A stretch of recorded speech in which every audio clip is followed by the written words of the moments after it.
Welcome back to Consider This with me, Melisa Idris. I'm chatting tonight to Kanitha Krishnasamy, Director for Traffic in Southeast Asia.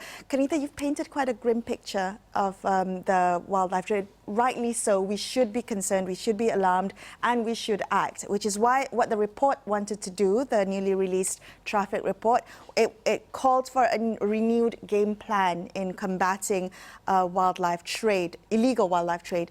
So, talk to me about some of the recommendations that have been put forth in this report that can be adopted by countries in Southeast Asia, particularly Malaysia. Okay.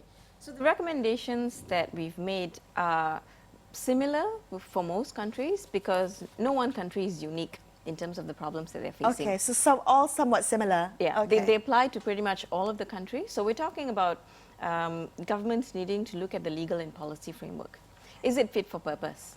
A lot of the laws that have been in place are great when they were enacted 20 years ago, but so much has changed. The world has changed 20 years ago to where we are today. You were just Things talking like about online platforms. Yes, exactly. You know, so I think there's a serious need for governments to look at the suitability of the law in terms of tackling not just simple small level illegal trade, but organized criminality that involves wildlife smuggling across international borders. Okay. We also certainly want to see a lot more law enforcement taking place across Southeast Asia because we are talking fundamentally about crime.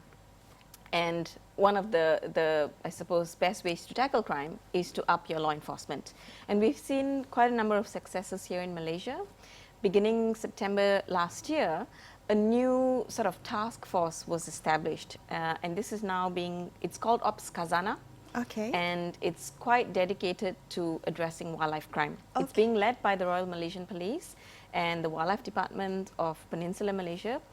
That's how it started. Since then, so many other law enforcement agencies from across Peninsular Malaysia, Sabah and Sarawak have basically come on board and realized and recognized that this is a massive problem. Right. And everybody from marine police to customs to immigration to forestry agencies, everybody's realized that this is a huge problem, and they are making successes where seizures are concerned. Okay. They are making a number of arrests. They have initiated investigations into anti-money laundering.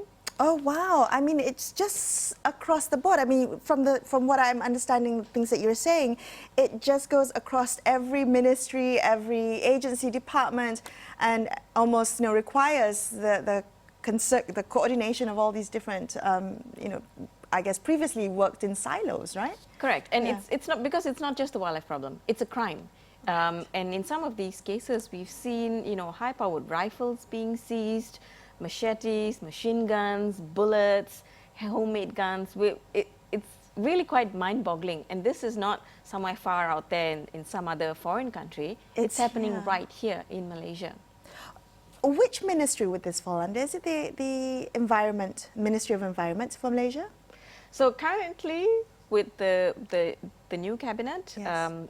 This falls under the Ministry of Energy and Natural Resources, if I'm not mistaken. Okay. But again, it's not just the responsibility of one ministry. Obviously, when you're talking about natural resources and wildlife, somebody has to take the lead. Understood. And so a particular ministry takes that lead. But because we're talking about an issue that is so serious in nature, it really requires the involvement of many agencies across Malaysia. Okay. And we've got pretty good laws. We're not just talking about the wildlife laws. The wildlife law in Peninsular Malaysia is perhaps, in our opinion, perhaps one of the most superior legislations in Southeast Asia, because the fines are really, really high. We're talking about fines that can go up to 2 million ringgit if it involves import and export of things like African ivory and African pangolin.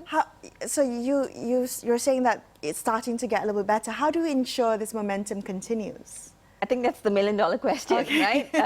Making sure that what we've started actually remains. We're in a new Malaysia, we've got a new government, and I think from the environmental sector, we really hope that what has been initiated will continue, will remain, and we find additional resources that can assist law enforcement agencies to continue the pace that has already been initiated. Well, what you spoke of is to curb the supply of illegal wildlife trade. What about the demand? What about, you talked about Malaysia being also not just the marketplace, but also the consumer point for these animals. What can we do in terms of, you know, persistent behavioral change for consumers? I think perhaps this is one of the more complicated areas because changing behavior is not easy. Right. Telling people to do the right thing doesn't necessarily mean that they are going to do the right thing, you know.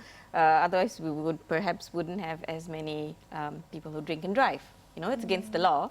It's not responsible. There are serious repercussions if things get wrong, if things go wrong. Right. But that doesn't mean that people do it. So any effort for changing behavior is in the long term, but we have to start somewhere. Okay. And a number of efforts have already been initiated. Traffic, for example, is engaging with the Traditional Chinese Medicine Association of Malaysia. Okay. This is a 4,000 strong membership across the entire country, and this is the place that buys and sells wildlife products containing derivatives of wildlife products, for example. So we are engaging with them. I don't think we're at a stage now where we can say what the impact has been. Some traders are more responsible. They have signages in shops that says they don't sell wildlife products, for example. But we're in this for the long haul, I think. We're just going to have to make sure that we have enough resources and energy to continue doing what has been initiated so far so that we can see what change happens in the very near future. Okay. Are you encouraged by the trajectory that we're on, or is this more of a pessimistic scenario? I'm encouraged. I think as a Malaysian working in Malaysia and dealing with law enforcement agencies in the country, we've seen some really, really good stuff happen in the last few months. Okay. I think the motivation is there. Again, I think it really goes back to whether or not we can sustain the level of effort that has already been initiated. And we really, really hope that that stays, because otherwise you would undo a lot of the good stuff that we've been able to do. And because we're talking about criminal operations, if the investigations don't continue, we're not going to go anywhere. Right. So people have to be investigated, and we're not talking just about what happens when you arrest a person, because the person who you've arrested is probably not the mastermind. True, so investigations have to go all the way back along the trade chain. Okay. All right. In the minute or so that we have left, Kanitha, I just want you to sum up your main takeaway. What would you like someone watching tonight to understand and digest and consider about the illegal wildlife trade, so that perhaps his or her opinion or has a new thought or question about this to take away tonight? I think learning about the issues is probably the most important thing. If you know something, then you probably have a better chance of doing the right thing as opposed to the wrong thing. Right. So get informed. Yes, get informed. For consumers, please learn about the animals that you want to buy. Just because somebody's offering it doesn't mean that it's legal, doesn't mean that it's right, and doesn't mean that you should buy it. For sure. Yeah. All right. Well, thank you so much for joining me on the show. That was such an Thanks, enlightening Melisa. conversation. I'm Melisa Idris. With me, Kanitha Krishnasamy, Director for Traffic in Southeast Asia. I hope you learned something about the illegal wildlife trade and take away a little bit of that awareness with you and spread that education to someone who might need that knowledge. Thank you so much for watching. I'm Melisa Idris. I'll catch you in another episode of Consider This. Good night.